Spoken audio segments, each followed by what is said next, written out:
All right, welcome. Today, we are going to unlock a language superpower that's probably hiding in plain sight for a lot of you.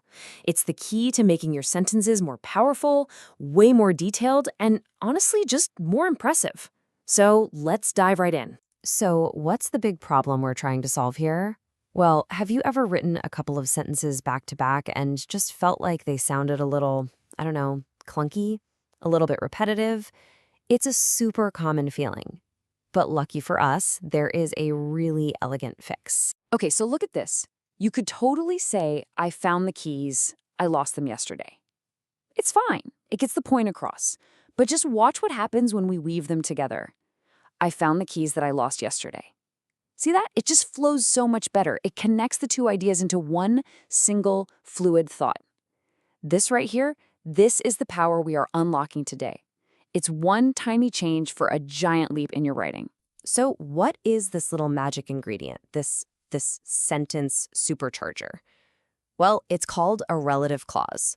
And that's the secret weapon we just saw in action. So let's get properly introduced. You know, the best way to think about a relative clause is like it's a mini sentence that you can just tuck right inside a main one.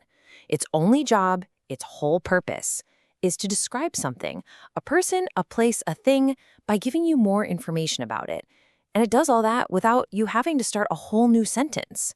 It's a super seamless way to add detail and description. Let's see it in the wild. The woman is a doctor. Okay, fine. But which woman are we talking about? The clause who lives next door swoops right in to tell us exactly who we mean. See? It's not just any woman, it's that specific one, the one living right there. That's the kind of precision this tool adds to your language. Okay, so every superpower needs a good toolkit, right? For relative clauses, our tools are called relative pronouns. Just think of them as these specialized little gadgets, where each one is designed for a very, very specific mission. And the toolkit itself? It's refreshingly simple, really. When you're talking about a person, you use who. Easy. For things or animals, you're going to grab which. If you're pointing to a place, that's a job for where. And for a specific time, you need when. And then there's whose, which is what you use to show that something belongs to someone. Each one has a really clear purpose, and that's what makes your sentences so incredibly precise. Okay, with the basics down, it is time for a pro-level move. Mastering the comma. Now, this is way more than just a little piece of punctuation. When you're using relative clauses, adding or even just removing a comma can completely change the entire meaning of your sentence. It's a huge deal. So here's the rule, and it's actually pretty simple. If the information is essential, like you absolutely need it to know who or what you're talking about, you don't use commas. So in the student who passed the exam is happy, that clause is essential. It tells us which student we mean. But if it's just bonus info, like in, my brother who lives in London is a doctor, you wrap it in commas. It's like a friendly little signal to your reader that, hey, this is just a little side note. I just think this is such a cool way to think about it. The comma basically becomes the secret signal, right? Without it, you are defining which person or thing you mean. That's essential info.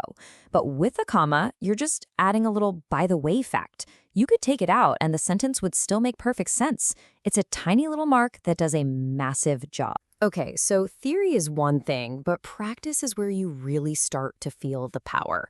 So it's your turn. Let's run a quick field test and put these new skills into action. You ready? All right, here's your first challenge. We've got, she is a teacher. She works at my school. So how do you combine those two into one sleek, powerful sentence? Go on, take a second to think about it, and boom, there it is. She is the teacher who works at my school. Perfect. You used who because we're talking about a person, and you connected the ideas seamlessly. Excellent work. Okay, one more for you. This is the place blank we had our picnic. Which power word from that toolkit of yours is going to fit in here? The clue, of course, is the word place. Exactly. This is the place where we had our picnic. Since we're talking about a location, where is the absolute perfect tool for the job? Yep, you've definitely got the hang of this. So there you have it, the power to build more sophisticated, more elegant sentences. The ability to add all these layers of meaning and connect your ideas like you never have before. So I guess the only question left is, what story are you going to tell with your new sentence superpower? Go on, go put it to work.